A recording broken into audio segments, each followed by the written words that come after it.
go through game number 1 of TLID against RRQ Hoshi.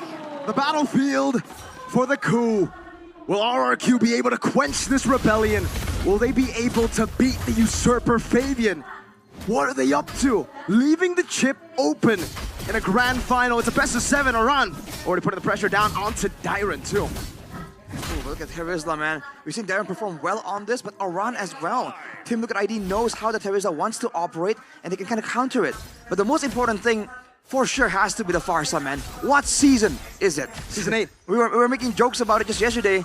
If you close your eyes, does it almost feel like nothing has changed at all? And in Season 14, the high ground artillery, front to back, backline setup is now back in fashion. Ambulance back in the home though, showing again the Wilderness Blessing for mid and roam. It's all about moving around. But the Bargain Hunter for Skylar, showing some confidence here, knowing that he can probably move around and actually escape from a lot of this aggressive early game potential. Yeah, the Pharsa does kind of have that extra range in the lane against the Eve. But talking about the team fight, will the Pharsa be able to at least survive the first encounters, the first, rampage coming in from RRQ? Well, it depends in the collision. I feel like Team Liquid ID with the fighters, with the Alpha and the Hilda will be able to burst a lot higher. But the moment the fight goes long, oh, hang on a minute. 2v1 situation, that's a deadly catch as well. Aran to be forced to use the Vengeance, but he will not be able to survive. Still running away. Wow, he does! The push is all he needs. Gets caught one more time. Okay. Aran still with the reach, and he gets it with the push. Brings the flicker forward, stunned up by Winnie with a crash course. A big flicker wasted from Rins. Winnie shoved back into Setsujin. No deadly catch. Fabian will save the Spear of Alpha for the Turtle. More prio for RRQ, but TLID have the healthier HP bars. Looking dangerous right here. Both teams going for it. We do with the crash course over to Setsujin. Now it's going to be the feathered airstrike over the shove back from Edok. Fabian with the Spear of Alpha. Going on the Tyrant still. Losing his life. Win in the back with the crash course is now. Aran jumps in, but he's going to be caught into the turtle pit. Setsujin guns him down. And Rins gets him out with a double kill. Oh, they get it all. They lose nothing and get everything. It's going to be Setsujin acquiring the turtle for himself. Break down that fight for us, Arashi. RRQ going in and out, waiting on the cooldowns. They know that the burst damage is massive from Team Liquid, but Edok was able to buy so much time, dodge away from so many skills using the Sacred Hammer as a bit of a displacement tool and also a repositioning tool. Team Liquid ID has to be careful, man. If they go for a long drawn skirmish like that, they're susceptible to getting punished.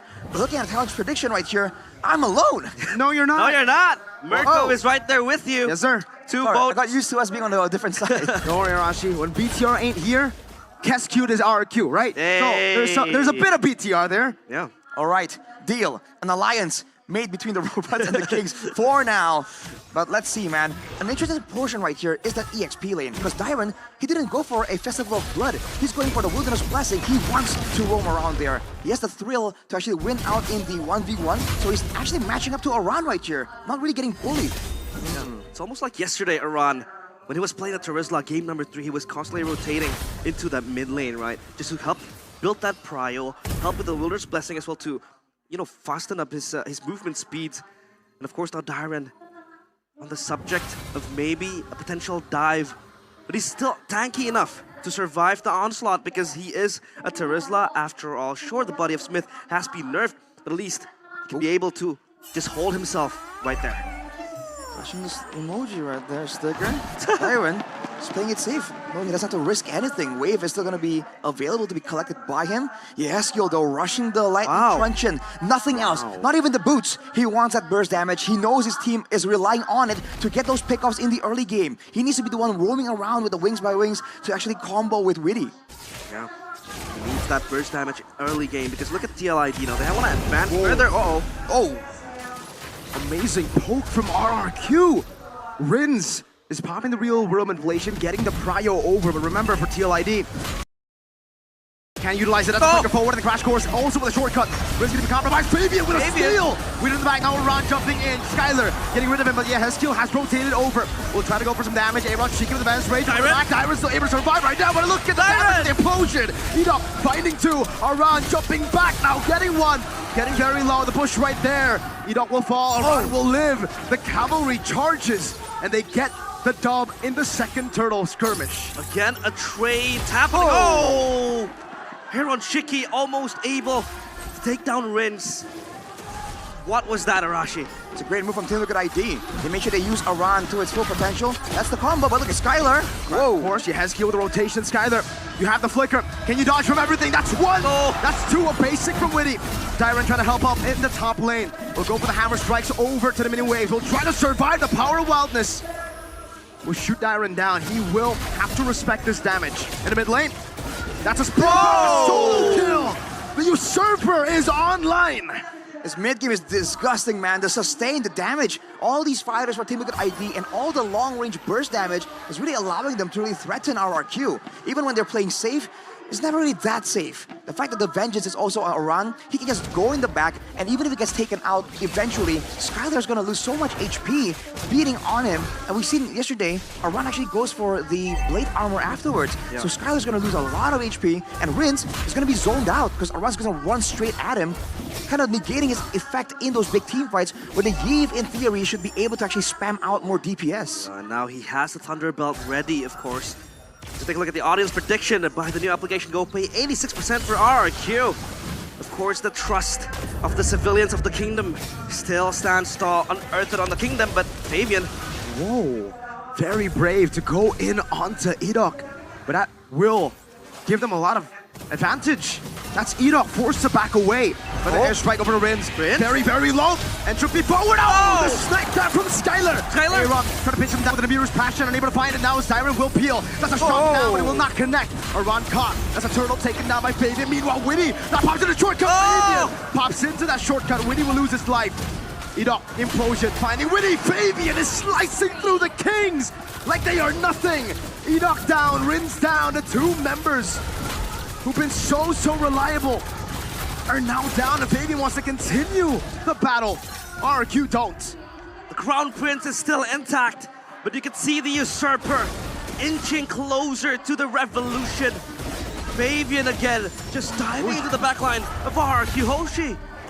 All this pressure, man. 2,000 gold ahead. Even the mid turret, Team Liquid ID pulling off all the stops. They know they have the better early game, and they're just forcing RRQ into these brawls. But the fact that RRQ are able to find something small, very small wins in these fights, kind of keeping them from actually losing too far in gold. But 3K is definitely significant, and Team Liquid ID, they're not stopping here. They do have that shortcut by Chip, so they can keep forcing out these plays from RRQ. And despite the fact that they've been clumping up for the deadly catch, for all the AoE of RRQ, they've been coming out on top, showing again how much sustain is there. Because Rins has the glowing wand. That is the reduced amount that Team Liquid is using to sustain these fights. And Yaskill just rushed into the Divine Glaive as his second item. But number one was Lightning Truncheon, now it is the Divine Glaive. Talk to me about this item, Arashi. What is he trying to achieve? There's more burst damage, man. Pharsa's base damage is already quite significant. So just trying to make sure that any magical defense gets negated will be good for them. But Edok, man, against Aran, it's so difficult to recontest and find anything. Looking at Heron Shiki, he also has the BOD already completed. So if they really get low from the Pharsa, the threat of the Renner's apathy coming in out of nowhere from the sidelines. We've seen a couple of close calls. RRQ definitely have that in the back of their mind. Also, was that a Malefic 4 as well from Heron Shiki? Yep. Just to try to cut through the front lines of RRQ Hoshi. But then again, the way they spaced away, the subliminal amount of, ultimates that they can use to just push the players of TLID away is so significant. And now the Lord, they'll try to fight for this. But it's like only Fabian standing in the way of RRQ. They're blitzing the Lord. We do the crash course, now also the shortcut. Everybody piling in. Could definitely catch the feather airstrike. Will snipe him down. Together with Witty. Dyron in the middle. Passion from Aaron Shiki. Able to find two. Now Rins is next in the chopping block, but Witty will respect it. The entropy backwards. Lord 1 taken by TLID. They enter the castle of the kingdom, and they may oppressive in the team fights and in the defense later on. But as they say, Lord number 1 is to take map control, and they look for a conceal play. Oh, the penalty zone now. Real revelation. Aaron Shiki will be caught. Skylar eliminates him. Aran looking for an angle. Fabian looking for some damage. Feather airstrike forcing him down. Edok taking down Aran in the midst of it down with the vengeance as well. Aran will not be able to find a power wilderness. Skylar still able to cut away. Now Rins getting the kill back. Shortcut. Fabian, after recalling, after going into the mid lane, will be able to rejoin the cavalry forces. to get rid of Tyrant. 2 for 2. They fight back, and they fight back hard. RRQ is looking for a Hail Mary play, but TLID, they charge forth. The Stallions ready for any form of oppressiveness from the kingdom. Fabian finds his pure alpha. Now the deadly cast appeal from RRQ is not enough to take him down. Fabian will finally be slain, but at what cost? With a double and an outplay. But still, it's TLID who are able to take that kill back. Now, who's it worth for? Considering the Team Liquid ID was ahead 4,000 gold, RRQ, it's down to 2,000. It has to be worth it for them. They've bought more time. They've stopped the momentum of Team Liquid ID. Man, Sutsujin, what is he made of? How do you find that moment there, walking through danger, just deleting Yehezkiel? Ice cold. Ice cold. The mercenary is here to back up the Crown Prince. Look at that damage. And this warrants a respect towards the Bane, because the Bane, as time progresses, as the game gets later, the damage just becomes disgustingly insane. And that is built upon, you know, burst damage as well for the Bane. And this could be the time frame where TLID has to respect it, has to be wary of it. And now they prepare for a Lord Dance. Heading around for now, but there's the chip in the back line. Witty looking for Skylar. Won't be able to find it. Sutsujin getting pressure down with a better airstrike as well. The burst Lord! comes in. Oh! Sutsujin, the mercenary, finds it. Meanwhile, the fight with the shortcut as well. Aaron Chicken will take it. He will go forward. Fabian finding the Spear of Alpha onto Rins. 1, 2, 3. Kings falling. The shortcut taken by Enoch to look for the juke, but it's only 2. The clutches of Witty, the clutches of Yehezkiel, and now we're down to just 1. It's just Skylar against the cavalry. The Crown Prince looking to defend his crumbling kingdom. Will he be able to hold this? The cavalry charges forth. They put their airstrike. Skylar with a flicker, able to get rid of Canamin forward now. Aaron Chicken, Faction trying to go for it. Fabian falls, but they will take the battle in game 1. They take